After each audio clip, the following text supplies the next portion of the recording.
All praises to Yahweh Bahashem Yahweh Shai. Let's get into this video.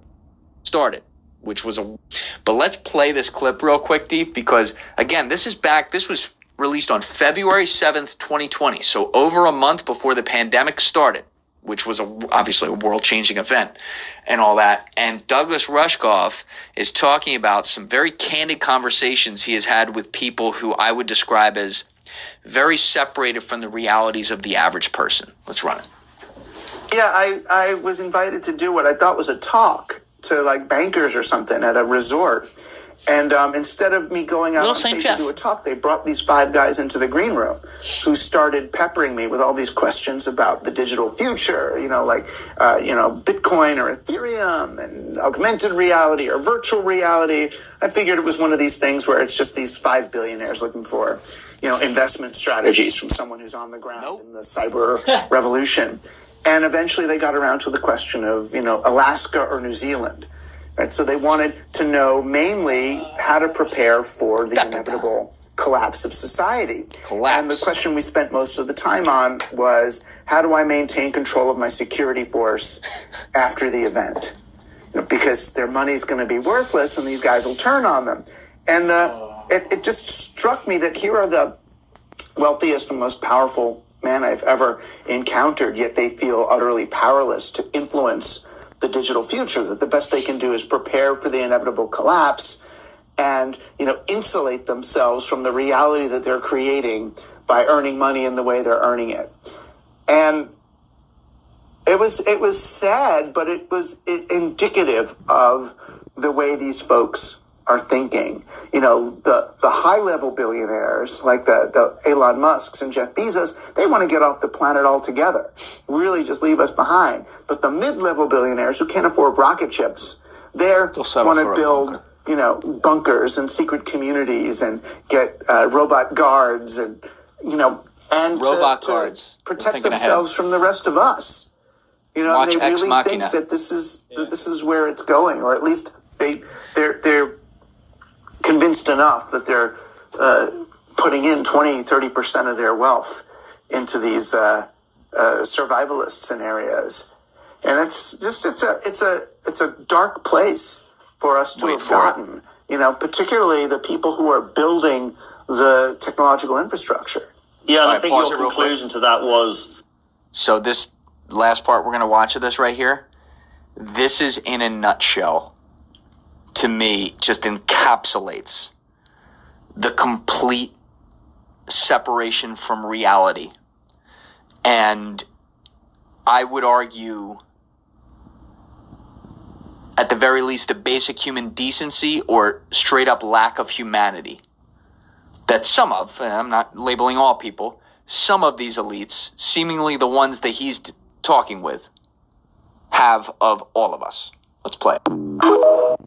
And it's not some, it's all of those elites to have that lack of humanity. Right?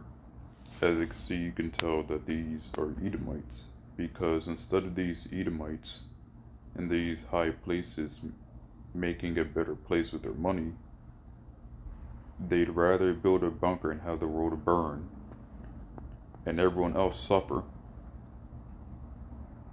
than for them to to help the place be a better place. You gotta understand, these elites, these Edomites, are the same ones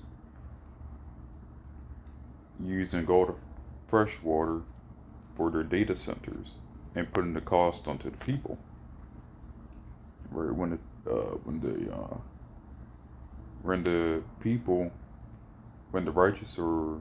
wicked are in authority, the people mourn, but when the righteous are in authority, the people rejoice. So we're all rejoicing under this wicked man's leadership, because he does not know how to lead, and he's a terrible leader. Let's get this out.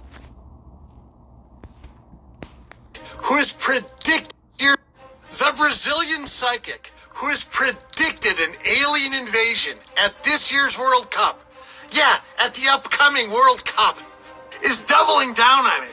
Yeah, she keeps saying over and over again, it's gonna happen.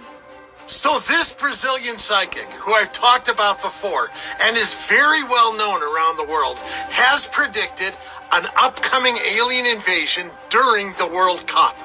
At first, she just posted on social media, but now she's on TV all over Brazil saying she believes this is going to happen. Like I said, she's doubling down on an alien invasion at the upcoming World Cup. Now, she's been right about stuff before, and she's very respected.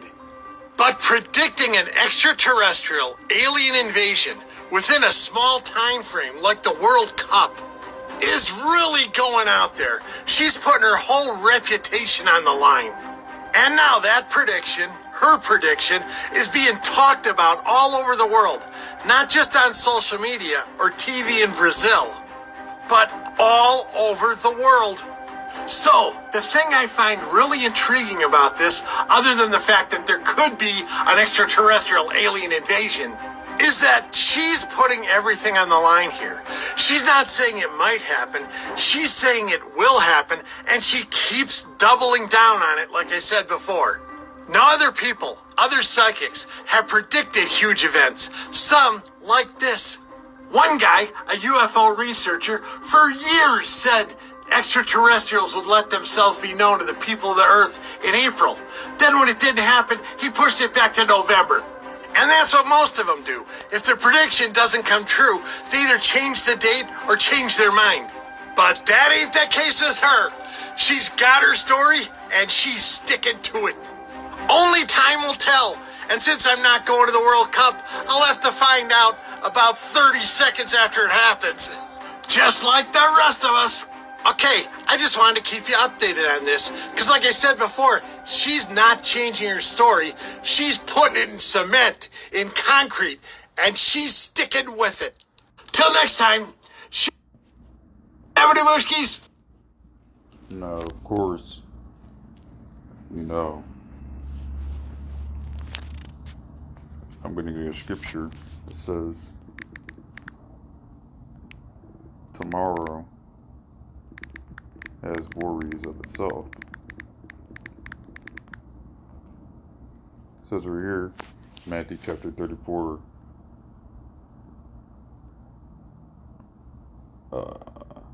Matthew chapter 6, verse 34, and we're going to the NIV version.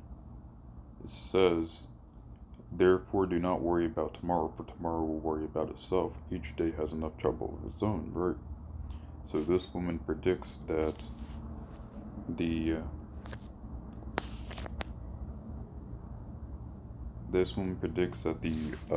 alien deception will take place during the World Cup, which could be now or a week later. But the thing is, we have no idea if that's actually going to happen, right? This is why we say tomorrow has worries of itself, because we're really not concerned about whenever the alien invasion takes place, which it could. There could be many things that could happen, right? Because when we say an alien invasion, we don't mean actual aliens. We actually mean alien deception, right? And, you know,